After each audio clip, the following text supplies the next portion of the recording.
Assalamualaikum warahmatullahi wabarakatuh. Apa kabar sobat-sobat semuanya? Oke, mari kita lanjutkan saja ceritanya. Bab 591 7 Grandmaster menargetkan Chu Chen. Liu Qianqian dengan cepat tersadar dan terbatuk-batuk. Kamu pergi? Oke, aku akan menunggumu. Setelah mengatakan itu, Liu Qianqian menutup telepon dan tersenyum pada Liu Kaihong. Ayah, aku akan melakukannya saja. Tunggu kamu. Baiklah. Dia pergi. Aku akan keluar dulu, dan aku akan membawanya menemuimu 1 jam lagi. Setelah berbicara, Liu Qianqian berbalik dan berjalan keluar. Liu Kaihong, pemilik pusat medis keluarga Liu dan pemilik istana Baihua. Seorang pria kuat di tingkat tertinggi master seni bela diri. Dia merasa kata-kata Liu Qianqian barusan sangat menghinanya. Bagaimana mungkin dia tidak mendengar panggilan telepon yang begitu dekat? Tapi siapa yang membiarkan itu menjadi putrinya? Liu Kaihong tersenyum dan menggelengkan kepalanya, menuang secangkir teh untuk dirinya sendiri.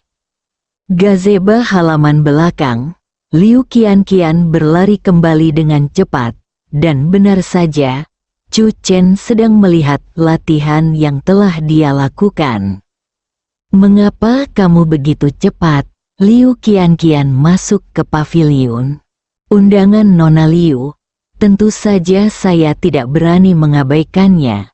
Saya berharap saya bisa menumbuhkan sepasang sayap dan terbang ke sini. Chu Chen memandang Liu Qianqian sambil tersenyum. Liu Qianqian duduk dengan marah. Ayahku yang ingin bertemu denganmu. Kemarin, konsultasimu di klinik medis menimbulkan sensasi besar. Hari ini, pintu klinik medis hampir diinjak-injak. Mereka semua datang menemui Chu Yi, dokter ajaib. Chu Chen curiga nama Chu Yizhen berasal dari gadis kecil beracun di depannya. Tuan Liu, apakah Anda ingin saya tinggal di rumah sakit untuk waktu yang lama? Chu Chen menggelengkan kepalanya. Tidak ada yang bisa saya lakukan. Meski memiliki keterampilan medis, jalan Chu Chen berbeda dari yang lain. Dia memiliki tanggung jawab lainnya. Kamu dapat terus berbicara dengan ayahku tentang hal ini, Liu Qianqian berkata. Tetapi kamu tidak akan dapat menemuinya sampai 1 jam kemudian. Chu Chen bingung. Kenapa? Jangan khawatir, jawab Liu Qianqian. Chu Chen melirik keluar dan tiba-tiba berkata, Tuan Liu sedang mandi. Kedua kakak beradik ini memiliki minat dan hobi yang cukup sama.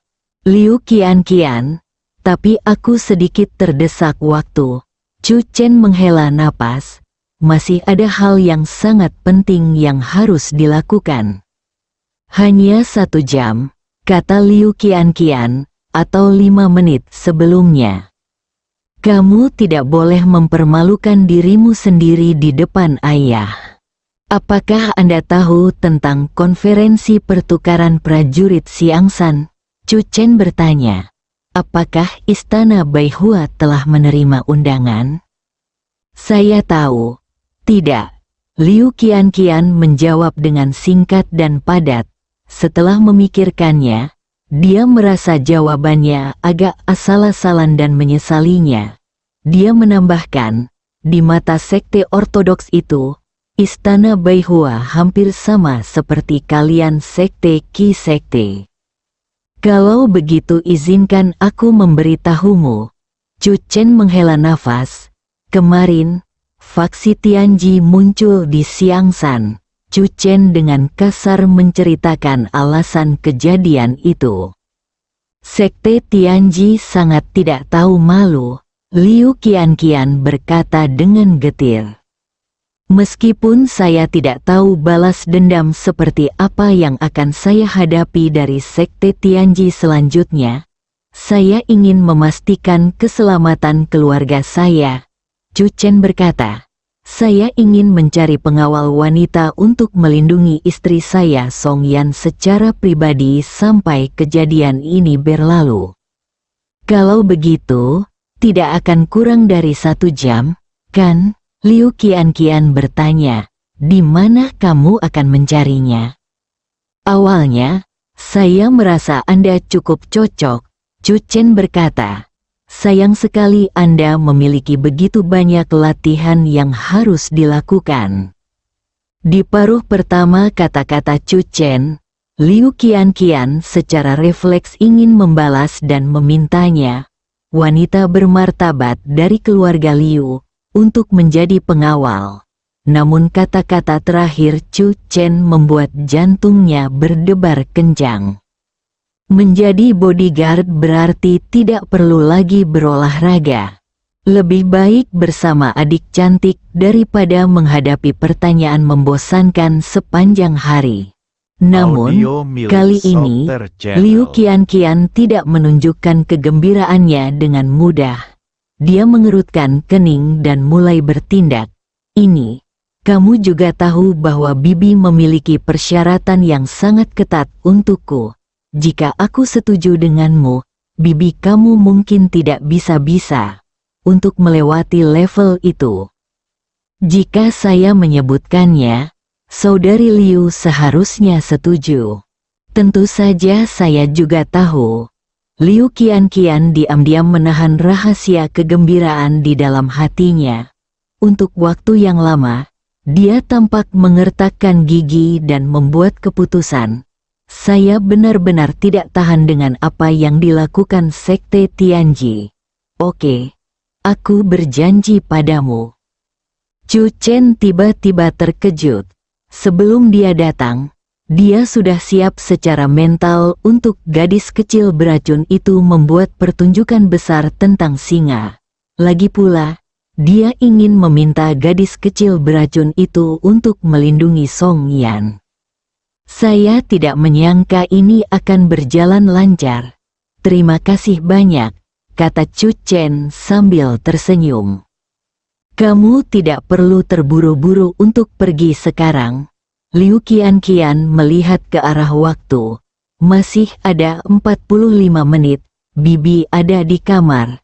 Cepat masuk dan ingatlah untuk keluar tepat waktu.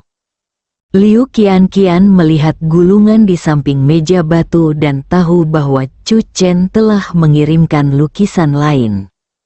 Tidak heran dia tiba dalam waktu 5 menit setelah panggilan teleponnya.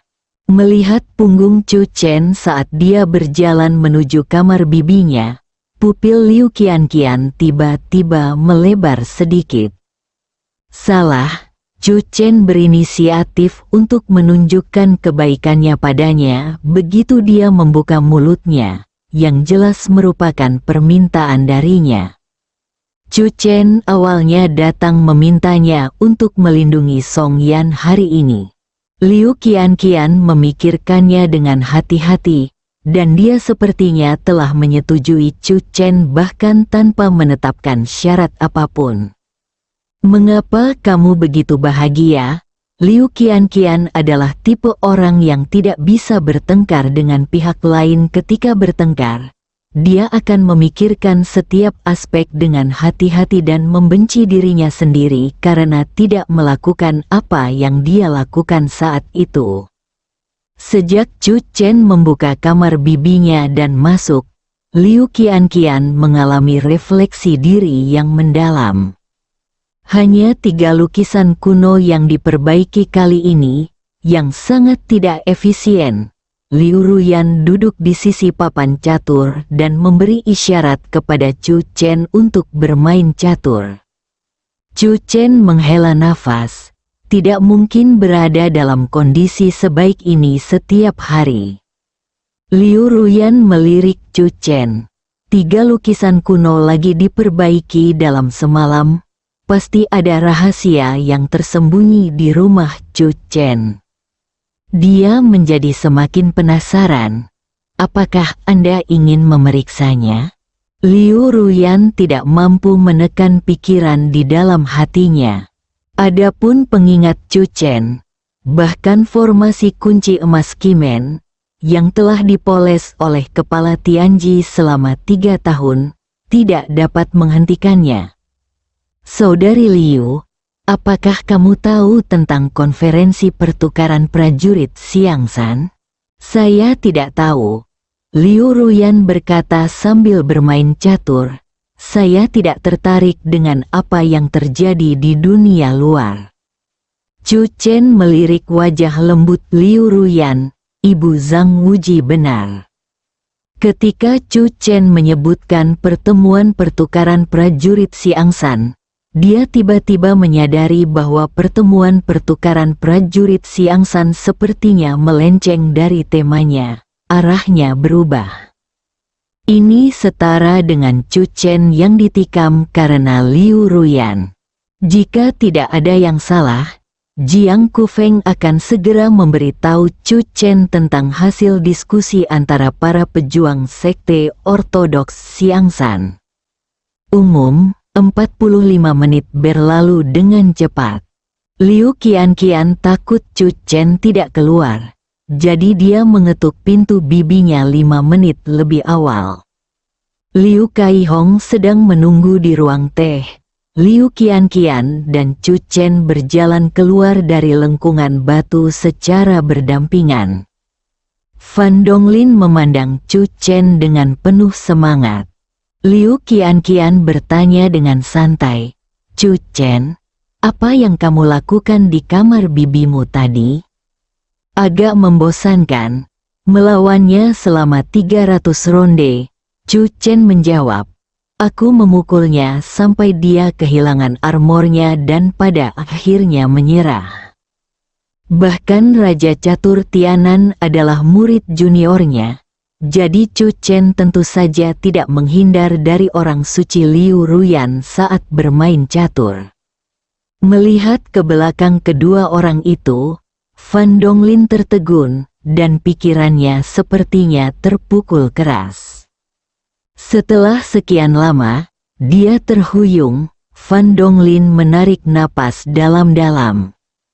Tidak peduli apapun yang terjadi, ketertarikannya pada Sein tetap tidak berubah. Dia adalah pria yang rela mematahkan 2 tulang rusuknya untuk membuat sup bagi orang suci. Kemunduran kecil di hadapanku ini tidak berarti apa-apa. Orang-orang suci di masa lalu tidak pernah mendekati manusia, dan penampilan Chu Chen mungkin bukan hal yang buruk. Fan Donglin berkata pada dirinya sendiri, suatu hari orang-orang suci akan bosan dengan Chu Chen, dan itu akan menjadi kesempatanku. Mata penuh ketekunan. Ruang teh. Liu Kaihong menyeduh secangkir teh peri Baihua, yang mewakili standar etiket penyambutan tertinggi di Istana Baihua. Perkiraan konservatif adalah setidaknya 200 orang datang ke pusat medis keluarga Liu hari ini karena nama Dokter Ilahi Chu. Liu Kaihong tidak berbasa-basi dan langsung memberitahu Chu Chen tujuannya. Saya harap Anda dapat meminumnya waktu istirahat setiap minggu. Datanglah ke pusat medis Liu Jia untuk konsultasi dalam 3 hari. Itu kondisi Anda. Chu Chen menyesap teh peri 100 bunga dan menggelengkan kepalanya. Maafkan aku, ada terlalu banyak hal yang harus aku lakukan. Liu Kaihong memang tulus dan bahkan meminta Chu Chen untuk mengungkapkan persyaratannya.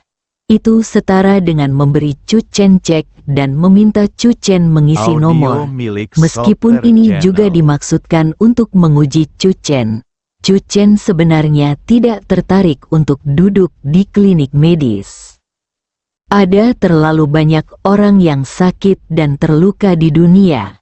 Jika dia kebetulan bertemu dengan mereka, Chu Chen tidak akan hanya duduk diam dan mengabaikan mereka. Namun, Chu Chen benar-benar tidak dapat melakukannya di klinik medis. Faktanya, Liu Kaihong tidak terkejut dengan jawaban Chu Chen.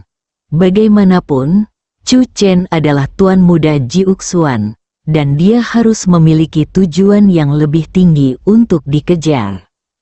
Saat Chu Chen dan Liu Kaihong sedang menyeruput teh dan mengobrol satu sama lain tentang masalah yang berkaitan dengan pengobatan tradisional Tiongkok, sesosok tubuh diam-diam meninggalkan rumah keluarga Liu. Orang suci Liu Ruyan yang menyamar mengenakan pakaian biasa dan wajahnya tampak lebih biasa.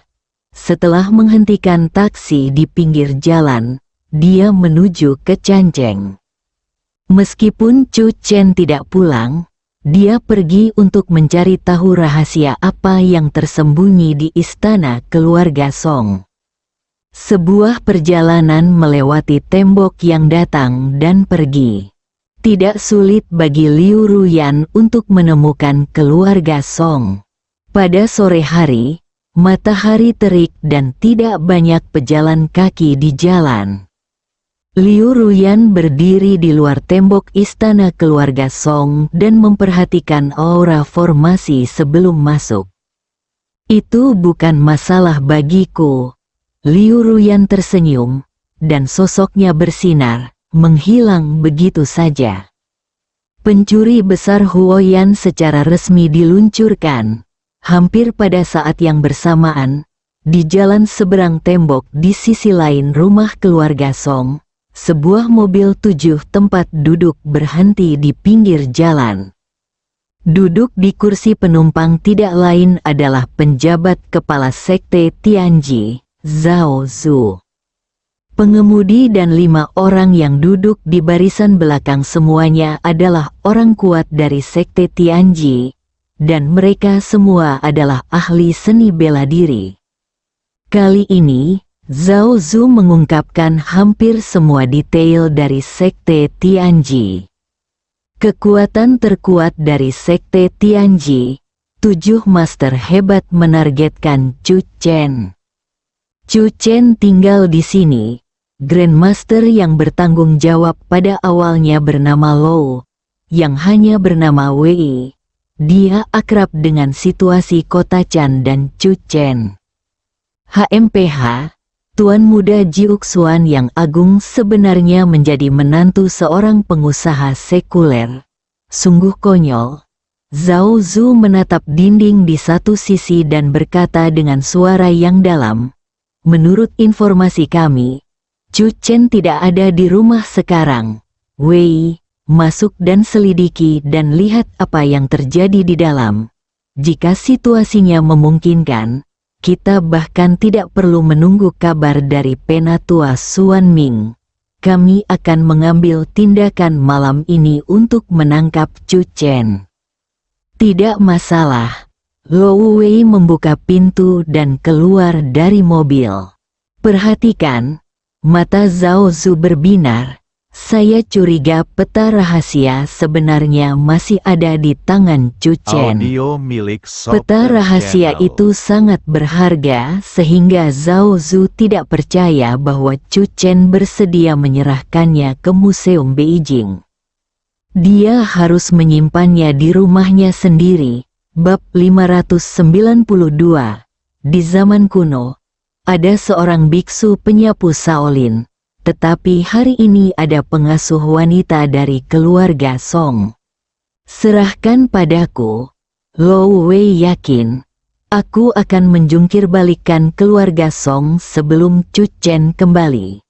Ditambah dengan persepsi khusus partai Tianji kita tentang peta rahasia yang misterius.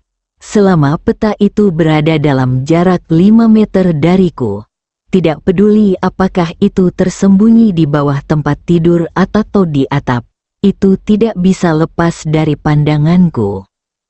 Ketergantungan terbesar Lou Wei adalah pencapaian formasinya.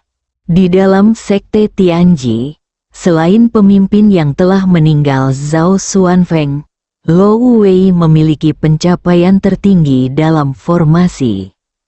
Inilah kenapa dia berani menerobos meski dia tahu ada formasi di dalam keluarga Song. Itu hanya formasi hantu psikedelik yang tidak bisa mengalahkanku. Lou Wei. Lou Wei melompat, memanjat tembok dan memasuki istana keluarga Song. Formasi yang diatur Chu Chen di luar keluarga Song terutama menggunakan tanah yang dicat sebagai penjara, dan berbagai formasi psikedelik sebagai pelengkap. Pada awalnya, tim tentara bayaran tertipu oleh Chu Chen dalam formasi tersebut lampu yang efisien. Dia dengan cepat menerobos tanah yang dicat sebagai formasi penjara dan berjalan keluar. Tidak banyak orang di keluarga Song, tapi ada cukup banyak rumah. Lou Wei mengangkat kepalanya dan melirik ke villa di sekitar danau. Di seluruh istana keluarga Song, villa-villa berdiri satu demi satu, menonjolkan warisan dari keluarga Song. Bagaimanapun, ini dulunya adalah salah satu dari 5 rumah terbesar di kota Chan. Salah satu keluarga, meskipun pernah mengalami kemunduran, fondasinya selalu ada, dan sekarang bahkan lebih luar biasa melambung ke angkasa. Jika ingin bertanya kepada keluarga kaya nomor 1 di kawasan bisnis Changcheng saat ini, pasti mereka akan memilih keluarga Song. Mungkin keluarga Song belum berkembang ke tingkat ini, tetapi keluarga Song memiliki kekuatan ini. Salah satu alasannya adalah menantu keluarga Song, Chu Chen. Dia hampir sendirian membawa keluarga Song ke puncak. Sayang sekali, itu semua hanya gelembung. Lou Wei tersenyum, dia tahu situasi umum keluarga Song. Begitu Chu Chen meninggal, keluarga Song akan segera runtuh dan dimakan oleh sekawanan serigala. Lou Wei segera mencari di salah satu villa dan berjalan di sepanjang danau menuju villa di sisi lain. Begitu dia memasuki lobi villa, dia menemukan seorang wanita berpenampilan biasa-biasa saja sedang duduk di sofa dengan kaki bersilang. Audio milik Kilatan Software cahaya Channel. melintas di mata Lou Wei, dan dia bergegas maju dengan terjang, mencoba membuat wanita itu pingsan.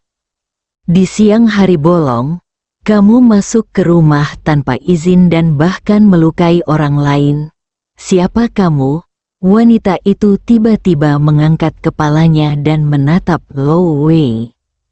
Murid Lou Wei menyusut dan dia tiba-tiba menjadi waspada. Dia tidak bisa mendeteksi aura prajurit apapun dari wanita di depannya. Selain itu, wanita itu terlihat biasa saja dari samping, jadi dia menilai dia seharusnya adalah pengasuh biasa dari keluarga Song. Namun sang pengasuh justru berbicara sesaat sebelum dia mengambil tindakan. "Siapa kamu?" Lou Wei tidak menjawab, tapi menatap wanita itu dengan mata seperti anak panah. Wanita itu memegang buah anggur di tangannya. Dia mengupasnya dan berkata, "Saya pengasuh keluarga Song. Nama keluarga saya Liu. Bisakah Anda menjawab pertanyaan saya?" Pengasuh Liu yang biasa, Liu Ruyan awalnya mencari di beberapa villa, tetapi dia tidak menyangka akan bertemu dengan orang yang berpikiran sama. "Apakah kamu juga penasaran dengan rahasia yang tersembunyi di keluarga Chu Chen?" Tapi Liu Ruyan tidak menemukan apapun. Mata Lou Wei menyipit, dan jari-jarinya tiba-tiba bergerak. Pisau buah tajam yang diletakkan di atas meja kopi di depan sofa terbang ke arah Liu Ruyan tanpa peringatan. Tindakan ini secara langsung mengungkap identitasnya. Liu Ruyan segera mengetahui identitas dan tujuan pihak lain. Fraksi Tianji, Liu Ruyan mengangkat tangannya dan menangkap pisau buah yang terbang dengan kecepatan tinggi hanya dengan 2 jari. Ternyata mereka dari sekte Tianji. Liu Ruyan melihat ke samping. Kenapa? Kamu masih belum yakin, kan? Begitu dia selesai berbicara, Liu Ruyan menjentikkan pergelangan tangannya, dan pisau buah itu membentuk busur seperti kilat dan terbang menuju Lo Wei. Lo Wei terkejut ketika Liu Ruyan memegang pisau buah di antara jari-jarinya dan memanggil identitasnya. Lo Wei tertegun dan tertegun. Sebelum dia sempat bereaksi, Liu Ruyan melancarkan serangan. Lo Wei terhuyung untuk menghindarinya pada saat kritis. Tetapi pisau buah itu tetap diam lewat. Tulisan tangannya muncul. Dan mulut berdarah muncul. Lo Wei terbang menuju pintu tanpa ragu-ragu. Dia bukan pencuri kecil biasa. Dia adalah ahli seni bela diri yang agung. Master sejati generasi pertama. Tapi dia sebenarnya terluka oleh tindakan pengasuh wanita biasa dari keluarga Song. Lo Wei tidak percaya betapa menakutkannya pengasuh perempuan ini, jadi dia lari begitu saja. Untungnya, pengasuh perempuan itu tidak mengusirnya. Lo Wei melewati formasi secepat mungkin, terbang menembus dinding, dan berlari ke depan mobil. Sebelum yang lain sempat bereaksi, Lo Wei sudah menyalakan mobil, menginjak pedal gas, dan mobil itu terbang keluar dengan suara gemuruh. Beberapa orang di dalam mobil tampak terkejut dan memandang Lo Wei dengan bingung. Lo Wei berlari 10 km dalam satu tarikan napas dan mengemudikan mobilnya ke tempat parkir bawah tanah sebuah gedung bertingkat tinggi. Terkejut, Lo Wei, ada apa denganmu? Zhao Zu akhirnya bertanya, apa yang kamu lihat di keluarga Song? Menjadi sangat ketakutan, Lo Wei membuka air mineral di sebelahnya, menyesapnya, menenangkan diri sedikit, dan berkata dengan suara yang dalam, setelah saya berhasil memasuki keluarga Song, saya melihat seorang pengasuh wanita biasa. Saya ingin pergi dan mengetuknya keluar. Siapa tahu, dia akan menyakitiku dengan satu gerakan. Apa? Zhao Zu dan yang lainnya terkejut. Lo Wei terluka dengan satu gerakan. Bahkan Zhao Zu, orang terkuat di sini, akan kesulitan melakukannya. Lo Wei menceritakan proses detailnya. Ada keheningan di dalam mobil. Setelah beberapa saat, seseorang yang duduk di barisan belakang menghela nafas. Dulu, ada biksu penyapu Shaolin, dan sekarang ada pengasuh perempuan dari keluarga Song. Sepertinya kita tidak bisa masuk ke keluarga Song, dan ada tidak perlu terburu-buru. Mampu mengalahkan Lo Wei dengan satu gerakan. Kecakapan tempur pengasuh wanita itu setidaknya berada pada level master puncak. Saya curiga dia adalah orang kuat di sekte Jiuxuan, yang bertanggung jawab atas keluarga Song untuk melindungi keluarga Chuchen. Keluarga. Hanya Jiuxuanmen yang memiliki kepercayaan diri untuk membiarkan Master Puncak menjadi pengasuhnya. Beberapa orang di dalam mobil menghela nafas. Melihat ini, Zhao Zu berkata dengan suara yang dalam, "Satukan saja. Chuchen adalah tuan muda dari sekte Jiuxuan, dan kita seharusnya berharap orang-orang kuat akan muncul di sekitarnya. Jadi langkah hari ini sangat tepat. Setidaknya kami telah menguji kartu truf Chuchen, karena pihak lain mengaku sebagai pengasuh keluarga Song. Dia jarang meninggalkan keluarga Song, dan sejauh yang saya tahu, Chuchen keluar setiap hari." Itu benar. Selama kita memblokir Chuchen di luar dan tidak memberikan waktu kepada pengasuh wanita dari keluarga Song untuk datang memberikan dukungan, bukankah mudah bagi 7 tuan besar kita untuk membunuh Chuchen? yang hanya ada di dalam alam bawaan. Jangan terburu-buru, kita bisa mengambil pendekatan jangka panjang dan jangan bergerak. Begitu kita mengambil tindakan, kita tidak akan memberi Chu Chen cara apapun untuk bertahan hidup. Tanpa memberitahu siapapun di keluarga Song, Liu Ruyan mencari hampir di setiap tempat di keluarga Song. Tidak ada keuntungan apapun. Mendengus, Liu Ruyan mendengus dingin. Dia memikirkan sebuah kemungkinan. Pria itu, Chu Chen, meramalkan bahwa dia mungkin datang dan menghancurkan atau menyembunyikan rahasia yang ingin dia ketahui sebelumnya. Jika aku tahu lebih baik, aku seharusnya tidak mengusir orang-orang dari fraksi Tianji dan membiarkan dia menguji kartu truf Chu Chen. Nani Liu tiba-tiba menyesalinya. Saat memanjat tembok untuk keluar, Liu Ruyan melihat sekeliling beberapa kali, berharap melihat orang dari sekte Tianji. Keluarga Liu, ruang teh, Liu Qianqian merasa sedikit bosan. Dia tidak mengerti bagaimana ayahnya dan Chu Chen bisa minum teh selama 1 atau 2 jam. Pada saat tertentu, Liu Qianqian bahkan ingin kembali dan mengerjakan soal.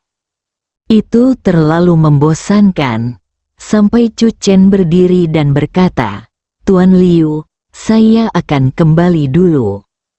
"Qianqian, suruh Chu Chen pergi." Liu Kaihong masih merasa sedikit menyesal. Dalam hal ini, kita harus mempertimbangkan bagaimana menjelaskannya secara wajar kepada pasien yang datang dari luar.